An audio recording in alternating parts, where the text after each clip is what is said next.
Qué interesante que estamos ante la historia antiguo testamentaria, la historia donde Dios se convierte en el ser temeroso de las naciones y de los pueblos. Pero Jonás conocía a Dios. Y Jonás sabía que si Dios lo mandaba como profeta para anunciarle a Nínive un juicio, Jonás sabía que el juicio no iba a venir. Y esa era la gran frustración de Jonás. ¿Para qué me va a mandar de profeta a decirle a los ninivitas que Dios los va a destruir? Si a la larga Dios no los destruye nada. Si a la larga Dios es un Dios de misericordia. Si Dios es un Dios compasivo.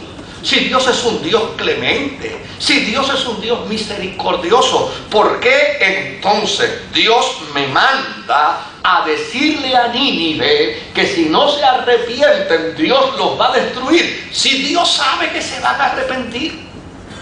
A fin de cuentas, Jonás estaba en un gran dilema de vida.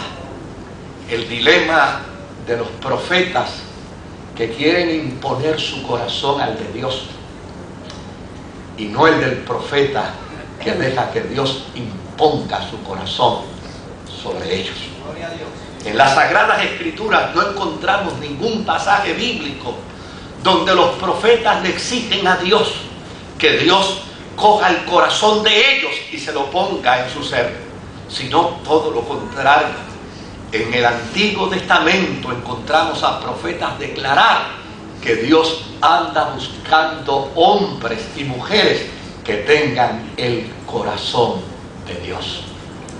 Y desde luego, Jonás no quería que Dios tuviera misericordia de Nínive. Y como Jonás no quería que Dios tuviera misericordia de Nínive, llana y sencillamente buscó las formas habidas para evitar ir a hacer el ridículo de un profeta, anunciar un juicio y que como resultado de la gracia y la misericordia de su Dios, el juicio no aconteciera. Y desde luego, Dios tuvo que imponérsele y se le impuso Dios para hacerle saber a Jonás cuál es su verdadero propósito, cuál es su verdadera intención. Y yo creo que una de las cosas que nosotros necesitamos reflexionar cuando nos preguntamos, ¿puede Dios enjuiciar a una nación? La respuesta honesta y franca es sí. ¿Quién puede impedir que el soberano tome decisiones sobre los individuos, sobre los pueblos? Pero cuando esa misma pregunta le añadimos el propósito, entonces descubrimos que el propósito de Dios para enjuiciar a una nación no es para destruirla, no es para aniquilarla, no es para acabar con ella, no es para derribarla, sino todo lo contrario. El propósito de Dios para demarcar juicio sobre una nación es para que la nación mire hacia Él y Él perdonarle, y Él levantarle, y Él ayudarle, y Él restaurarle, porque la Escritura habla de un Dios que tiene cuerdas de amor, y dice, con cuerdas de amor te he atraído hasta mí.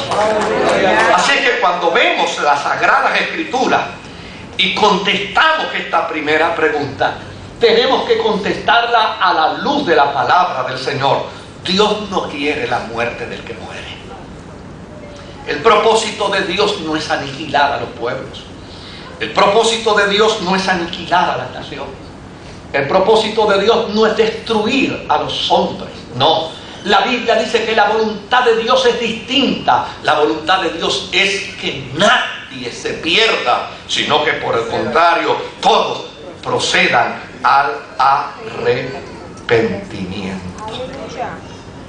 Si yo puedo contestar la primera pregunta desde el contenido bíblico, desde el contenido escritural, creo que tendría que decir: Dios se reserva el derecho de hacer soberanamente como Él quiere, pero Él es un Dios bueno y nunca querrá destrucción, y nunca querrá acabar con pueblos, y nunca querrá acabar con individuos, porque a fin de cuentas el propósito de Dios no es aniquilar al hombre, sino salvar al hombre. Porque el Hijo del Hombre no vino para condenar al mundo, sino para que el mundo sea salvo por él. Aleluya.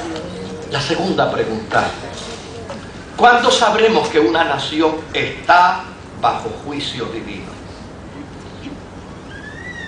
Cuando uno hace un análisis bíblico, uno va a descubrir lo siguiente. Número uno, todos los juicios de Dios hechos a naciones fueron antecedidos por anuncios divinos con propósitos de arrepentimiento. Si observamos bien, Dios manda a Jonás a Nínive y le dice a Nínive: yo quiero que ustedes se arrepientan. De hecho, el gran problema de Jonás es que Jonás no quiere que Nínive se arrepienta. Por eso, cuando uno compara el corazón de Dios con el corazón de Jonás, uno descubre que Jonás tiene un corazón distinto al de Dios. Se mereció que lo botaran del barco. Porque quien quiere predicar a Dios sin el corazón de Dios no merece estar en el barco. Quien quiere predicar a Dios sin la gracia y sin la misericordia de Dios no merece estar en el barco. Quien quiere buscar algún tipo de argumento para presentar a un Dios neurótico no merece estar en el barco. Las buenas nuevas de salvación, el mensaje de esperanza, el mensaje de gracia, el mensaje de misericordia, anuncia lo siguiente: hay suficiente juicio y condenación en las consecuencias del hombre como resultado de su pecado. Hay suficiente dolor en el hombre como consecuencia de su pecado. Hay suficiente angustia en los pueblos como consecuencia de su pecado. Dios no puede añadir a la consecuencia del pecado otro dolor más que el hombre pueda sentir. El mensaje de las buenas nuevas del Evangelio es hacerle saber a los hombres y a las mujeres que para eso vino el Hijo de Dios, para deshacer las obras del diablo, para deshacer el dolor, para deshacer la angustia, para deshacer el sufrimiento. Ahora bien, cuando pensamos arbitrariamente que una nación vive la experiencia de un juicio divino, ¿cuáles son los argumentos que nosotros utilizamos? Porque el primer argumento que podemos utilizar es: esta nación está bajo juicio de Dios porque en esta nación hay culto a Satanás. Y yo pregunto con honradez: ¿y cuántos templos satánicos no tenemos en Estados Unidos? ¿Y cuántos templos satánicos no tenemos en América Latina? ¿Y cuántos templos satánicos no tenemos en Puerto Rico? Entonces, si llegamos a esa conclusión, estaríamos presentando a un Dios con acepción de pueblos y acepción de personas. A un Dios que simplemente hace juicio con algunos pueblos bajo las mismas condiciones y circunstancias de los demás, pero arbitrariamente lo hace con otros. Algunos tal vez pueden decir: pero pastor, es que allí hay un espíritu de santería.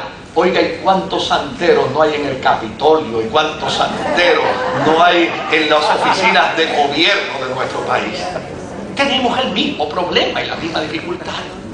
¿Acaso aquellos santeros merecen el juicio y los de acá pasan con ficha? Pero pastores, que no se da cuenta, es que aquí hay mucho espiritismo. ¿Y cuánto espiritismo no hay aquí? ¿Sabe la cantidad de gente que hoy salió de su iglesia y de sus misas para después irse a consultar con un espiritista?